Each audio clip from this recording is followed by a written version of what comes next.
মনে হলো মামি উনি এখনো সেই সম্মানের জায়গা ধরে রাখতে পেরেছেন। কি হয়েছে রে, কোলসা করে বলতো।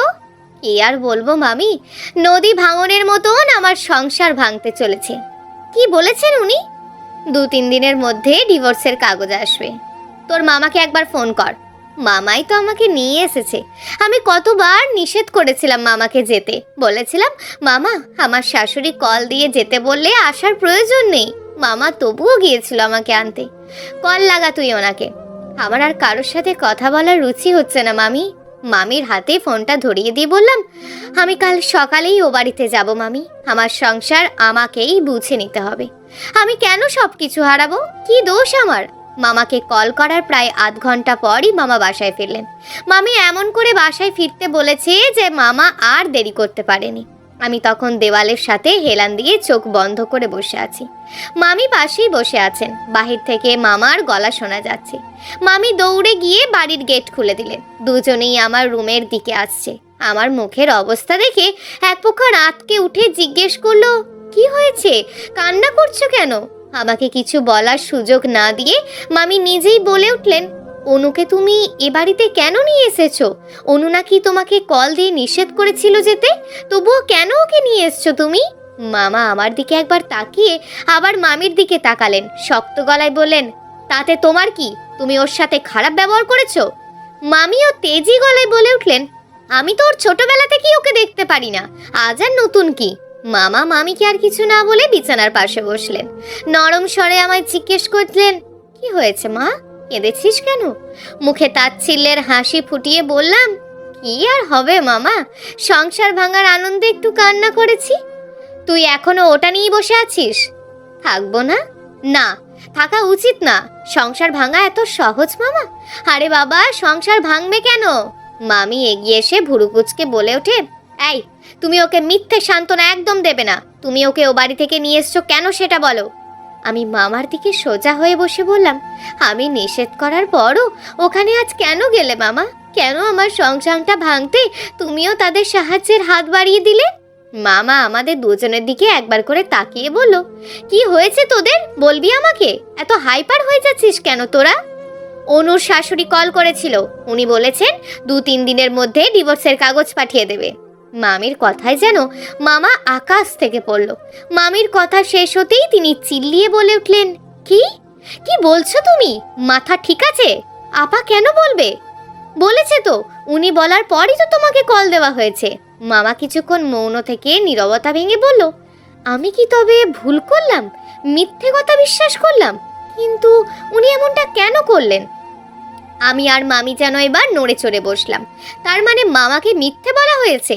আমি আর মামি একে অপরের দিকে কিছুক্ষণ তাকালাম। মামি আমার দিক থেকে নজর ফিরিয়ে নিয়ে বললেন, কি বলেছিলেন উনি? মামা মামির দিকে না তাকিয়ে আমার দিকে তাকিয়ে নিজেই প্রশ্ন ছুড়লেন, আমি কি তবে তোর সংসার ভাঙলাম? মামা বেশ স্পষ্টভাবেই বলেন, আমাকে ঠকানো হয়েছে। তুই ফোন রাখার পর তোর শাশুড়ি কল দিয়েছিল। প্রথমে তোর ননদ কথা বলে, তোর শাশুড়ির সাথে কথা বলতে বলল। উনি ফোন কানে নিয়ে আমাকে বলল, আবির আর তোর যেহেতু আয়োজন করে বিয়ে হয়নি, তাই তোকে সারপ্রাইজ দিতে তোকে এই বাড়িতে পাঠাবে। তোদের আবার বিয়ে দেওয়া হবে ধুমধাম করে। এত ভালো খবর শুনেই আমি তোকে নিয়ে আসতে গেছিলাম। মামি বলে উঠলেন, উনি যদি ওসবই করবেন তাহলে এখন এসব কেন করছে? আমি মামিকে ডেকে বললাম, মামি, আমার মামাকেও ঠকানো হয়েছে। আমার সংসার ভাঙার পরিকল্পনা করা হয়েছে। আমি আর এসব সহ্য করব না। কালকেই আমি ওই বাড়িতে যাব। মামা এবার বলে ওঠে, তুই যাবি মা, তুই যাবি। আমি নিজে কাল তোকে ওখানে রেখে আসবো। তার আগে আমি তোর শাশুড়ির সাথে কথা বলবো। হ্যাঁ মামা, আমি আমার সংসার বুঝে নেব। কালই আমি ওখানে যাব। মামা প্রায় আধ ঘন্টা যাবত আমাকে আর মামিকে রুমে থাকতে বলে বাহিরে গিয়ে আমার শাশুড়ির সাথে কথা বলছি। এতক্ষণ সময় নিয়ে কি কথা বলছে সেটাই আমরা বোঝার চেষ্টা করছি, কিন্তু বুঝতে পারছি না। মামি মামার এত কথা বলা দেখে বলে উঠল, আমার মনে হয় তোর আজকেই ও বাড়িতে চলে যাওয়া উচিত। বিষয়টা গরম গরম থাকতেই গিয়ে ওঠা উচিত। আজই যাব? রাত হয়ে গেছে তো। কত রাত হয়েছে? কিছুক্ষণ আগেই সন্ধ্যা হয়েছে। আবিরকে তোর দেখতে ইচ্ছে করছে না? 2 বছর পর স্বামী এসেছে, দেখবি না? কিন্তু মামি। কোনো কিন্তু না, তুই যা, তৈরি হয়ে নে। আমি দেখছি তোর মামাকে গিয়ে জানাই, বাইকে করে রেখে আসবে। মামির কথা শুনে মনে হলো আমার সত্যি সত্যি আজই যাওয়া উচিত। আমি যদি ওখানে উপস্থিত না থাকি তাহলে আমার অনুপস্থিতিতে যা খুশি হয়ে যেতে পারে। মামা বাইরে গিয়ে আবার রুমে এসে মামা বললেন, তুই কি ও বাড়িতে যেতে চাচ্ছিস? মামা, আমি এখনই যেতে চাচ্ছি। এখন? মামি পাশ থেকে বলে উঠলেন, হ্যাঁ, মেয়ে যেতে চাইছে, দিয়ে এসো। মামা কিছুক্ষণ চুপ করে থেকে বললেন, আচ্ছা, রেডি হয়ে নে। মামার নিজের রুমে চলে গেলে মামি আমার আলমারি খুলে লাল টকটকে একটা শাড়ি বের করে দিয়ে বললেন, এটা পরে যা। লাল শাড়িতে মেয়েদের অদ্ভুত সুন্দর লাগে। মামি আলমারি ড্রয়ার থেকে ব্লাউজের পেটিকোট বের করে আমার হাতে ধরিয়ে দিয়ে বললেন, আমি তোর মামার সাথে কথা বলছি, ততক্ষণে তুই তৈরি হয়ে নে। আমি মামির হাত থেকে ওগুলো নিয়ে সম্মতিসূচক মাথা নাড়লাম। মামি আমার গালে হাত দিয়ে মুচকি একটা হাসি দিয়ে চলে গেলেন। এই মানুষটা এত পরিবর্তন কিভাবে হয়ে গেল সেটাই বুঝতে পারছি না। মামির কোনো ছেলে মেয়ে নেই, একদম ছিল না এমনটা না। মামা মূলত আমার দেখাশোনা করার জন্যই তাড়াতাড়ি বিয়ে করেছিলেন। প্রথম দিকে আমাকে খুব ভালোবাসলেও পরে কেন জানি না মামির মন বিষিয়ে গিয়েছিল। ভিতরে ভিতরে ভালোবাসলেও বাহিরে বাহিরে সেটা বুঝতে দিত না, সব সময় খারাপ ব্যবহার করত। আমি তবুও তার পিছু ছাড়িনি কখনো। মামির বিয়ের 3 বছরের মাথায় প্রথম ছেলে হয়েছিল। মামা মামি কি খুশি ছিল, সেই খুশি বেশি দিন টেকেনি। 20 দিনের মাথায় বাচ্চাটার কি যেন হয়ে মারা গিয়েছিল। সবাই খুব ভেঙে পড়েছিল। তারপর মামি আরও 3 বার মা হয়েছিল, কিন্তু সন্তান ধরে রাখতে পারেননি। সৃষ্টিকর্তা মামির কোল খালি করে বাচ্চাগুলোকে নিয়ে গেছেন। এরপর থেকে মামি আর সন্তান সুখ পাননি। আমি শাড়ি পরে কুঁচিগুলো ঠিক করতে না পেরে মামিকে ডাক দেওয়ার সাথে সাথে মামি আমার রুমের দরজায় এসে বললেন, কি হয়েছে? আমি ঠোঁট উল্টে বললাম, মামি, শাড়ির কুচি খুব জ্বালাচ্ছে, আমি ঠিক করতে পারছি না। মামি এক গাল হেসে বলল, আমি ঠিক করে দিচ্ছি, তার জন্যই তো ডাকলাম। বুঝেছি, আমাকে কি কেউ প্রয়োজন ছাড়া ডাকে নাকি? না ডাকতেই যে চলে আসে, তাকে আর কিভাবে ডাকবো, কখন ডাকবো? আজ তো কেউ আমাকে একা থাকতেই দেয়নি। আমার কি এখন চলে যাওয়া উচিত? মা কি মেয়ের ওপর বেশিক্ষণ রাগ করে থাকতে পারবে? যেখানে মেয়েটা জেদি, রাগী, একগুঁয়ে স্বভাবের। আয় এদিকে, আয়, কুচিটা ঠিক করিনি। শাড়িও তো ঠিক করে পরিসনি, আমি পরিয়ে দিচ্ছি। আমি এত সেজে গুজে তো যাচ্ছি, আমার সংসারটা টিকবে তো? আবির আমাকে মেনে নেবে তো? কোনো চিন্তা করিস না, শুধু কোনো কিছুতে হার মানবি না। তোর শাশুড়ি খুব ভালো মানুষ। তখন তার ফোন কল আর কথাবার্তা আমার খুব আজব লেগেছে, যে আমার সাথে যেমন করবে আমিও তার সাথে ঠিক সেরকমই করবো। মামি মামি আমাকে পুরোপুরি তৈরি করে দিয়ে আয়নার সামনে নিয়ে গিয়ে দাঁড় করালো। তোকে কি সুন্দর লাগছে দেখেছিস? বরকে নিজের দিকে আকৃষ্ট করতে মেয়েদের সেজে থাকতে হয়। বুঝলাম। মামি এবার সোজা হয়ে দাঁড়িয়ে বলেন, আমি তোর মামাকে বের হতে বলছি। মামি, ওই লাগেজটা ভালো করে রেখে দিয়েন। কে দিল সেটা তো জানতেই পারলাম না। আচ্ছা, রেখে দেব। আমি ভাবছি আবারও চোখের পানি ফেলে ফিরে আসতে হয় কিনা।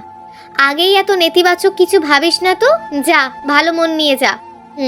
মামি মামাকে ডাকতেই মামা বাহিরে গিয়ে নিজের বাইকটা বের করলেন। মামির থেকে বিদায় নিয়ে বের হব, তখন মামি হঠাৎ করে জড়িয়ে ধরলেন। আকস্মিকভাবে ঘটনায় আমি হতভম্ব হয়ে দাঁড়িয়ে রইলাম। আমি মানুষটার এত ভালোবাসা, নিজেকে ধরা দেওয়া কেমন যেন মেনে নিতে পারছি না। এত শক্ত প্রকৃতির মানুষ কেন বারবার ভালোবাসা জাহির করছে? মামিকে বাসায় একা রেখেই আমি আর মামা রওনা দিলাম। বাসায় ফিরে মামিকে কল করে জানাবো বলেই বিদায় নিলাম। মামা বেশ দ্রুত গতিতে বাইক চালাচ্ছে। রাত হওয়ায় রাস্তাটা বেশ ফাঁকা। আমি মামার কাঁধে হাত রেখে চুপচাপ বসে আছি। নিজের স্বামীকে প্রথমবারের মতন সামনাসামনি দেখার জন্য একটা উত্তেজনা কাজ করছে। আমি যাওয়ার পরও বাড়িতে কি হবে সেটা বুঝতে পারছি না। শুধু এটুকু বুঝতে পারছি যে আমাকে নরম হওয়া যাবে না। আমাকে একদম চুপ থাকতে দেখে মামা বললেন, ও বাড়িতে যেতে ভয় লাগছে? হ্যাঁ মামা। আমার শাশুড়ির সাথে তোমার কি কথা হলো তখন? ওসব তোকে শুনতে হবে না, তুই ওখানে গিয়ে আগে কারোর সাথে খারাপ ব্যবহার করিস না মা। আমি আগে কারোর সাথে খারাপ ব্যবহার করি না মামা। কেউ কিছু বললে আজ আর জবাব দিবি না। বাড়িতে গিয়ে শাশুড়ির কাছে খারাপ ব্যবহারের জন্য ক্ষমা চাইবি। হ্যাঁ, তখন হয়তো একটু বেশি রাগ দেখানো হয়ে গেছে, আমি মাপ চেয়ে নেব, সমস্যা নেই। তবে উনি যদি আবারও খারাপ ব্যবহার করে তাহলে কিন্তু আমি চুপ থাকবো না। একটু সহ্য করে নিস মা। চেষ্টা করব মামা। তবে আমার খুব ভয় লাগছে, ওনারা কি আমার সাথে ভালো ব্যবহার করবে? দেখি গিয়ে চল। আমিও আর কথা বাড়ালাম না। এখন শুধু বাড়িতে পৌঁছানোর অপেক্ষা করতে লাগলাম। মামা বাড়ির সামনে এসে বাইক থামালেন। মামা গিয়ে দরজার সামনে দাঁড়ালেন। আমার দিকে তাকিয়ে মুচকি হাসি দিয়ে বলল, আমার মার মুখটা এমন কাঁদো কাঁদো লাগছে কেন? মামা, আমার ভয় লাগছে। ধরবে, কিচ্ছু হবে না, সাহস রাখ। মামা আমার মাথায় হাত বুলিয়ে কলিং বেল চাপলেন। মামা বেল বাজানোর সাথে সাথে দরজার ওপাশে শব্দ হলো। কেউ খুলতে চলে এসছে। মনে হচ্ছে ওপাশে কেউ তৈরি হয়েই ছিল দরজা খোলার জন্য। দরজার পাল্লা সরে গেল। দরজার ওপাশে আমার ননদের হাসি হাসি মুখের দেখা মিলল। আমাকে দেখেই বলে উঠল, চলে এসেছো? আমাকে চুপচাপ দাঁড়িয়ে থাকতে দেখে মামা বললেন, বেশি রাত হয়ে গেল মা? নিশিতা ওপাশ থেকে হেসে বলল, না না মামা, ভিতরে আসুন। মামা ভিতরের দিকে গেলে নিশিতা এবার আমার হাত ধরে ভেতরে নিয়ে গিয়ে দরজা আটকে দিয়ে বলল, তোমাকে কিন্তু দারুণ লাগছে, একদম নতুন বউ লাগছে। নিশিতার কথা যেন আমার মাথার উপর দিয়ে গেল।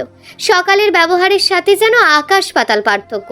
সকালে সেই মানুষটার সাথে এখনকার মানুষের কোনো মিলই দেখছি না আমি তখনও থ মেরে দাঁড়িয়ে আছি। নিশিতার দিকে পলকহীন চোখে তাকিয়ে ভাবছি, মানুষের কত রং, তাই না? আমাকে চুপ করে দাঁড়িয়ে থাকতে দেখে নিশিতা বলে উঠল, এভাবেই দাঁড়িয়ে থাকবে, ভেতরে যাবে না? এসো এসো। নিশিতা এবারও আমার হাত ধরে টেনে ভেতরে নিয়ে এলো। বাড়িতে যেন জমজমাট আয়োজন। বাসায় আম্মা আর নিশিতা ছাড়ার কয়েকজন রয়েছে। আমাকে দেখে আমার দিকে এগিয়ে একজন এসে আমার শাশুড়িকে ডেকে বললেন, আপা, তোর ছেলের বউ তো চলে এসেছে, দেখ লাল টুকটুকে বউ এসেছে বাসায়। আমার শাশুড়ি রুমে উঁকি দিয়ে দেখলাম মামা আর আম্মা কথা বলছেন। আমাকে চেয়ারে বসানো হলো। চারপাশে সবকিছু যেন স্বপ্ন স্বপ্ন লাগছে। সবাই আমাকে নিয়ে এত ব্যস্ত হয়ে পড়েছে কেন, কিছুই বুঝতে পারছি না। আমাকে রেখে নিশিতা নিজের রুমে গিয়ে আবারও ফিরে এসে বলল, চলো আমার রুমে যাই। কিন্তু কি হয়েছে? আমি কিছুই বুঝতে পারছি না। কি করছো তোমরা? কিছুই করছি না আপাতত, তবে করব। এখন আমার রুমে চলো জলদি। নিশিতা আমাকে তার রুমে নিয়ে এসেছে অনেকক্ষণ আগে। আমাকে আবার প্রথম থেকে তৈরি করে দিচ্ছে। আর একটা নরম লাল টকটকা শাড়ি পরিয়ে দেওয়া হয়েছে, সাজিয়ে দেওয়া হচ্ছে প্রথম থেকে। আগে শুধু হালকা লিপস্টিক দেওয়া থাকলেও এবারে যেন কিছুই বাদ গেল না। নিশিতার ছোট্ট একটা আয়না আমার সামনে ধরে বলল, দেখো তো কেমন লাগছে। আয়নাটায় নিজের মুখ ঠিক সামনে থেকে ধরায় পুরো মুখটা সেখানে দেখা যাচ্ছে। এর আগে কখনো আমাকে এরকম ভারী সাজে সাজানো হয়নি। আমাকে সাজলে যে এত সুন্দর লাগবে এটাও কখনো ভাবিনি। নিজের দিক থেকে নিজেই যেন চোখ ফেরাতে পারছি না। নিশিতা আমাকে চুপ থাকতে দেখে বলে উঠল, আমার ভাই আজ তোমার ওপর থেকে চোখই ফেরাতে